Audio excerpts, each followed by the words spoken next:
Getting Creative Part 2. 6b. Evaluating your ideas. Alright, hopefully, if you've been away since the last report and taken everything into account, you'll find already that ideas are starting to flow. Granted, they may be a little crazy, you may not think they're viable right now, but either way, it's kind of like writing. It's hard to start, but once you settle into this idea of bringing new concepts to the front of your mind and exploring them, you'll see that things will become possible and you'll never run out of ideas for new products. Don't underestimate this. You've done a very powerful thing already. You've now got the ability to create products of your own. Like we said earlier, the number one reason for not starting up a business of their own, taken from the people that I asked, friends, family and associates alike, is they wouldn't know what to sell. Not only that, but judging by some of the products I've seen out there, even people that have taken steps to starting up their own business don't know what they want to sell. You now do, and that's a big step. Before we move on to the next subject in line, I want to do one more short section about product creation. As important as the last, you'll learn how to decipher whether or not your products are fit to sell in relation to the market and the people that will be buying from you, and a personal perspective. Very important if you don't want to spend a shed load of cash on a project, only to find out halfway through that it isn't going to work. Remember in the previous section, we created your new in concept folder and I advised you write everything down? Now you've got some ideas down, no matter how odd they might seem to be. Let's look at the reasons for this, and an example of me making a huge mistake in not taking this advice back in the early days of my marketing. 6c. Why I asked you to keep it all. Of course, number 1, we have the obvious so you don't forget. I used to delete concepts that I thought were useless back in the old days when I first started, and that's a big mistake, because even though they were useless at the time, they may have become viable in the foreseeable future. There was one product in particular that springs to mind that started as a concept that just wasn't approachable, so I deleted it. 3 months later I'm seeing a clone of this idea popping up and its ads hitting who knows how many tens of thousands of inboxes, and making a heck of a lot of money. You can imagine how I felt about that. Totally missed opportunity. Don't make the same mistake. 6d. Why I asked you to keep it all too. The second reason is to give you time to really look and see if this is going to be successful. Look at ways to change or improve your idea. It's safe to say, spending a little time on a concept is worth it if it's going to turn something that was never going to work into a full-blown successful product. 6e. Why I asked you to keep it all 3. The third reason, and one of the most important, is to keep these concepts as simply because things happen, things change, and they change quickly. A seemingly profitable idea that you couldn't execute for one reason or another, be it a financial reason, or lack of time, resources, whatever it is, this all changes, and when your position changes for the better, it's awesome to have a product or idea go from practically impossible or risky, to a more surefire hit. Keep it all. No matter how ridiculous or far out it might be.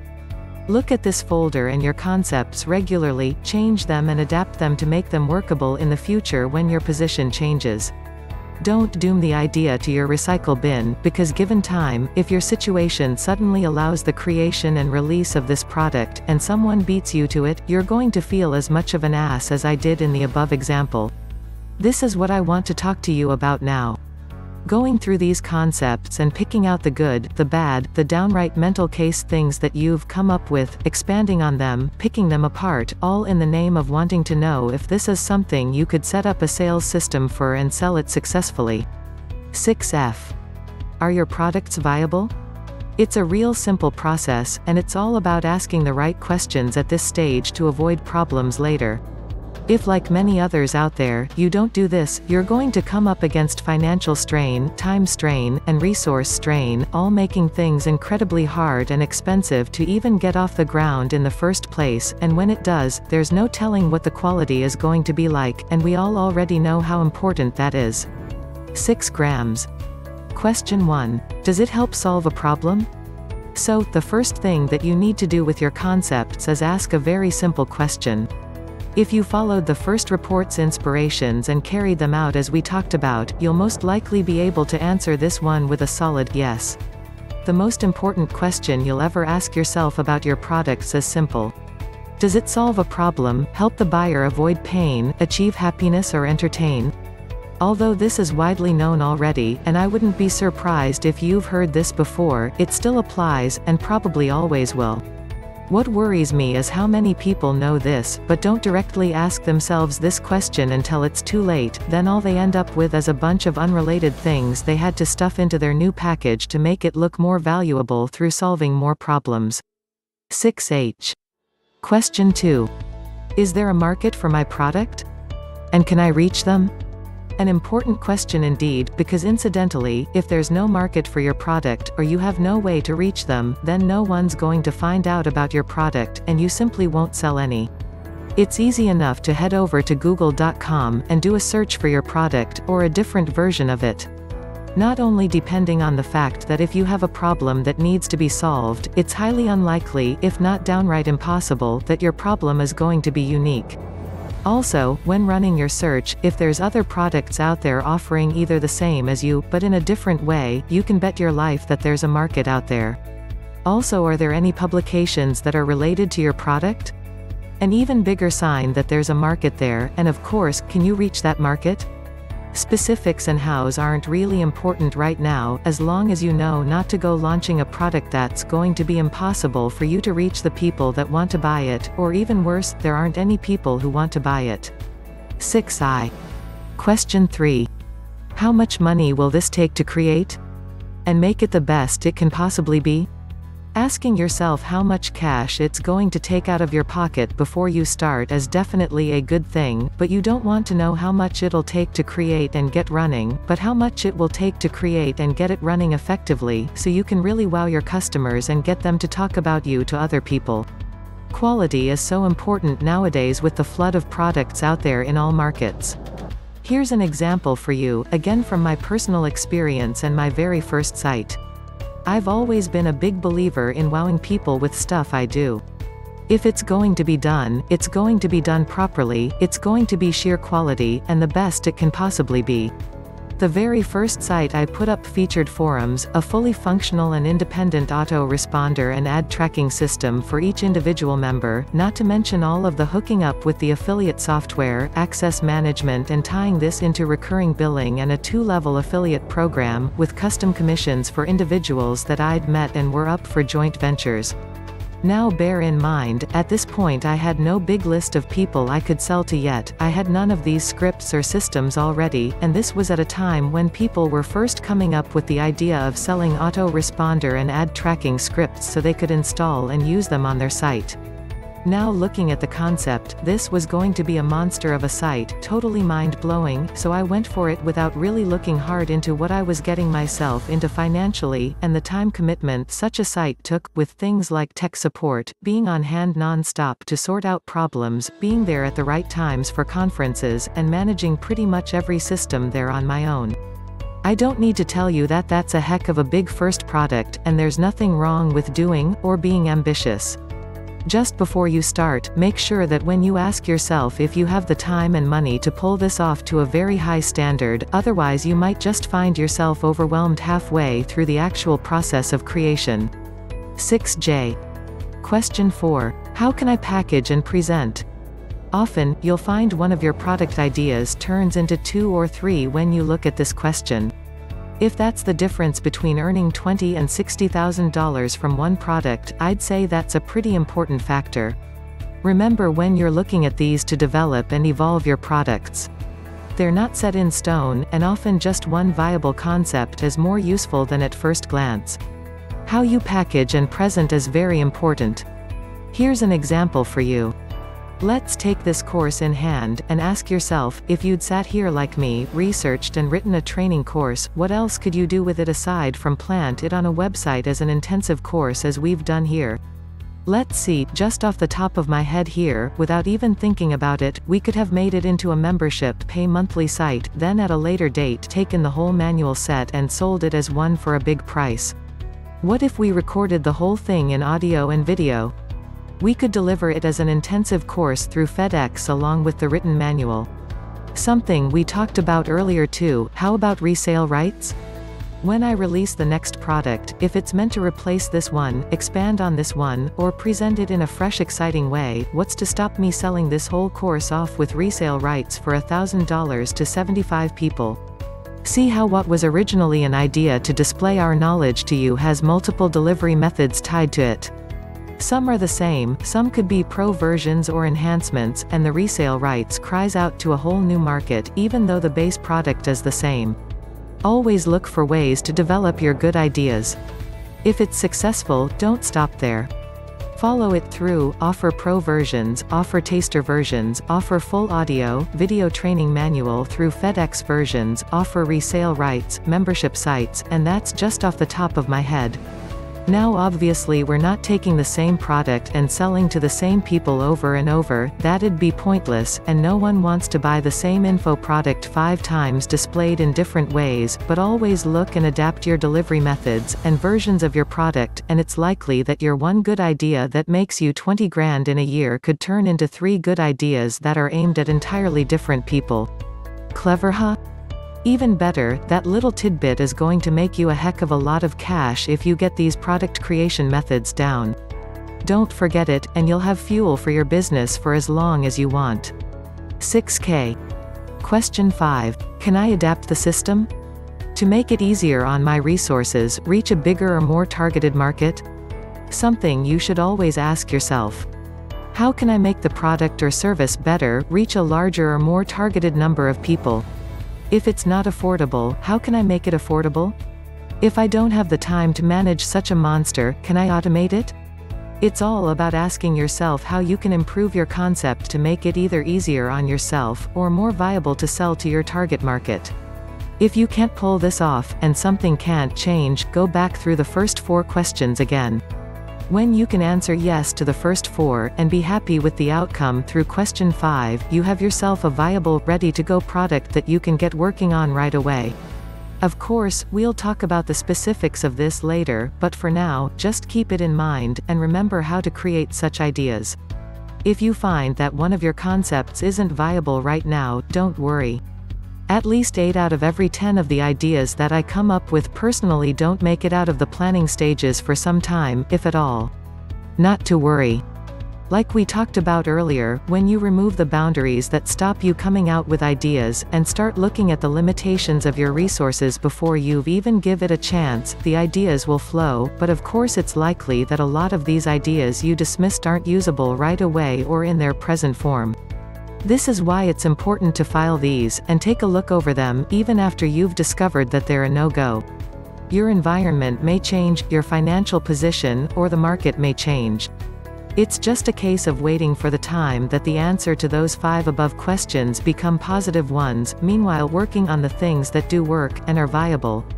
If you've got this method down, you'll probably find that you've never got nothing to do, and have an abundance of new products that you can bend and weave to make them suit you and your personal resources. 6L. Wrapping up. That about wraps up the practical work. I hope I've given you some sort of vehicle to get ideas flowing thick and fast, and how to sort the good from the not so good, and downright crazy. Don't worry about those crazy ones, by the way. I've woken up in the morning on occasions and said to myself, what the heck were you thinking when you came up with that one? We've filled a big gap. You should now have something pretty special, and that's the ability to come up with ideas of your own, even if you don't think your imagination is up to much. Through practical use of these methods, you've got a big wad of ability now that you may not have had before reading. You're ready to get creating the fuel for your business.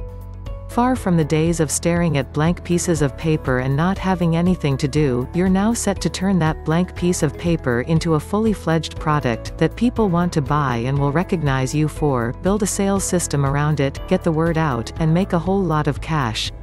Before leaving this section, there's 2 more points about product creation that I'd like to show you, which will make you totally comfortable with the process, and help the flow of ideas even further, and inspire a little bit more confidence if you're not convinced in what you can achieve with this yet. 6 meters. Love it or quit it. First and foremost, make sure you enjoy it. The products that you take from concept into the real world as a fully fledged product or service you should have some affinity with. If your passion is fishing, great, go for that. If your passion is some type of sport, go for it. If, like me, you get a kick out of business-based products, then go for that. The reason that most people will tell you to go and create products for stuff you enjoy is simply because it's easier to do something if you're enjoying it, and the result is generally better than if you're bored out of your brain trying to create something you don't particularly care about. But there's a deeper reason for this too, and that's the connection we talked about earlier. It's far easier to come up with products if you're mixing with your market, or if you are in your target market. It's not easy to get ideas for solving problems that you know nothing about. So there we have two real reasons related to your productivity, success and happiness to pick a market you're passionate about. Which brings me on the final point in the product creation section, and probably the most important. The more you do, the more products you release, and the more you mix with your chosen market, the more ideas will present themselves to you. It's up to notice it's happening. This will come with practice and experience. So I don't want you to worry if you've come through all this, and find that although you've been inspired, and to feel a little more alive about your business, and have a fresh new objective, that concepts folder is looking a little empty right now. I assure you, if you follow what we've talked about to the letter, it will start to fill up and gather momentum. When I first started using this method some years back, the concepts folder had the odd idea floating about in it. Most of them weren't so good, and here I am down the line after putting up several websites and doing a lot of promotion for other people, mixing with these people and the business that we're all in, and suddenly having ideas that pop out at me from nowhere, sometimes 3, 4, 5 or more in a single day. Keep at it. It gets easier. Now, if you're thinking this a heck of a lot before we even start planning ideas, don't worry. The methods we've talked about here take minutes to put into action, and become second nature once you've mastered them. Not only that, but it gives you total confidence in what you're doing. You don't need to ask anyone else if you're doing well, or if your product is good anymore, because you know how to work it out yourself logically and methodically. And trust me when I say, it'll show, in your pocket at the end of the month, and in your customers' eyes. 7. Summary. If you've taken everything into account from the last report, you should already be coming up with ideas of your own, be they slightly strange, or not something that you're interested in, or if they're not viable right now, that's not the point. The main thing is this is like writing. It's hard to start on a subject, but once you get the momentum up, things get easier and faster. You've done something very powerful already. You have proven beyond a doubt, even if you only came up with a single idea for a random product unrelated to your target market, you have the ability to come up with your own products. Let's move on now and start to look at the ideas that you're coming up with and whittle them down to something viable, and then taking this further and make them into multiple viable and ready to release products for your business. Let's look further at why I asked you to write down all your ideas and create your own concepts folder to store these ideas, and will continue to do so throughout the course. Looking back, when I first started out in online marketing, I used to delete old concepts because they seemed useless at the time. 3 months after I'd deleted and long forgotten about this idea, I start to see clones popping up with its ads hitting who knows how many people's inboxes. What made it worse is this was from a big well-known marketer. I was kicking myself at the missed opportunity and who knows how much cash. Don't make the same mistake. The second reason for writing things down is so that you can look at them in detail and almost immediately figure out if they're going to be viable or not. Spending time developing a concept product is worth it if it's going to turn into something that was never going to work in its original form. The third reason for keeping your notes even when you're done going over them and have no avenues to develop is because things change, and things change fast.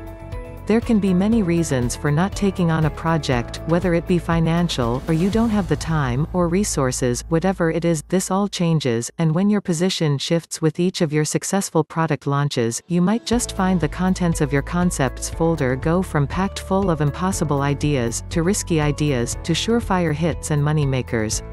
Keep it all. Check back regularly.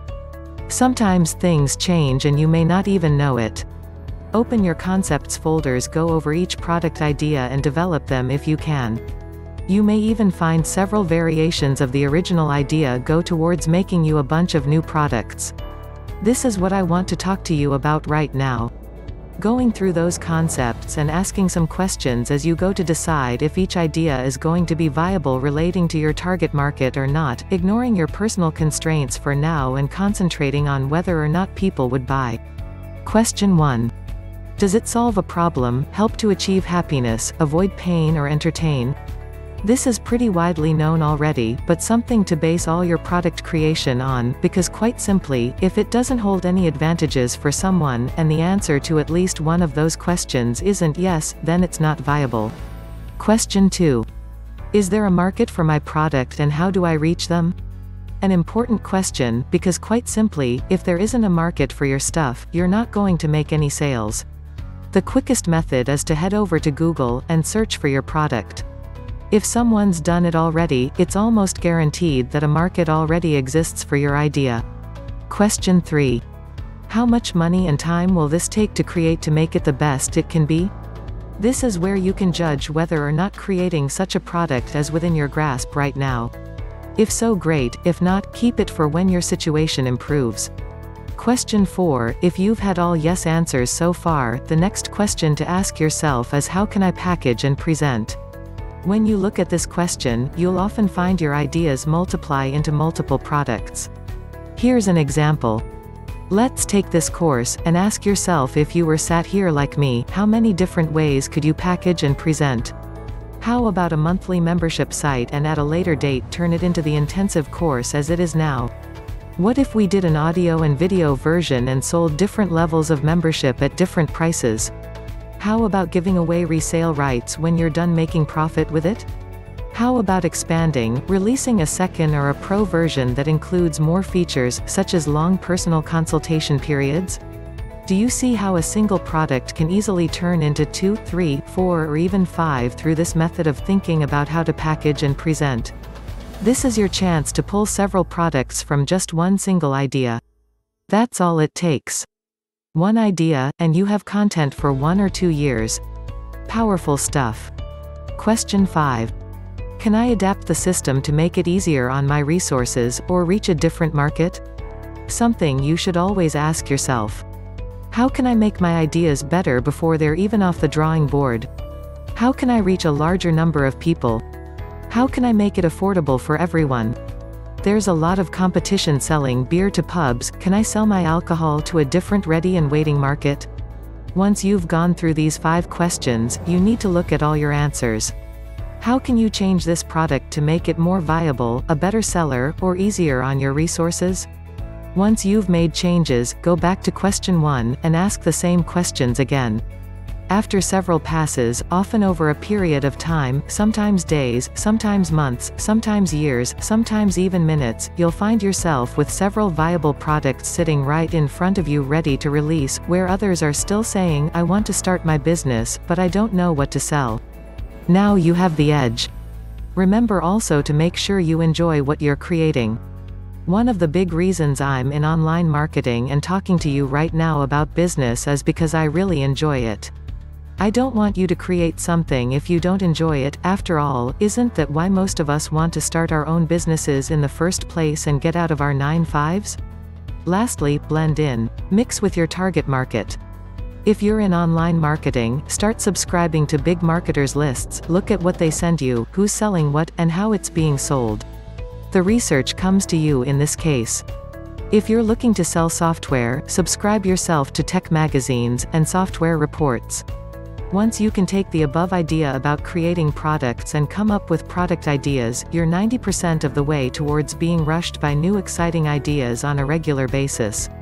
All you have to do now is take it that 10% further and adapt this method to your target market through this method of mingling. If you're not mixing yourself with like-minded people and business, you'll have a lack of relevant inspiration. Mix it up, get in there, get your hands dirty, and the ideas will soon start to flow, and come to you when least expect it, and keep coming, and coming and coming. I'd like to congratulate you if you've come up with some ideas for products. Even if they're not relevant to your target market or viable right now. It may take a few days to start coming up with ideas if you're yet to mix yourself with the market that you want to break into, but it's safe to say, if you've ever said, "I wish product X did this," or "I wish product X did this better," you've already won and have proven that you have the ability to do this effectively. Something that many others clearly cannot do. 8. Goals of this section: to establish why you want to create an info product and whether or not your product is suitable for such exploits. To introduce several types of info products, allowing you to create innovative and interesting pieces that sell far better than a plain block of text that everyone else is creating ever will. To introduce the concept of adding value through presentation. To show you that your $50 product idea could turn into a $1,000 product idea, netting you big money, while others are out there still trying to shift $10 products they purchased without much success. To demonstrate that you can take advantage of further presentation changes to change a single sale product into a recurring income product. Info doesn't necessarily mean single sale. Your first introduction to upsell, and how info products are priceless in getting more people to buy your stuff.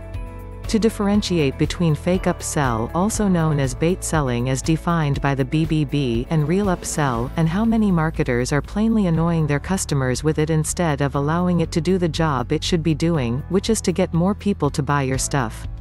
To get you creating products of your own, today, right now, even if you thought it wasn't possible and you can't think of anything.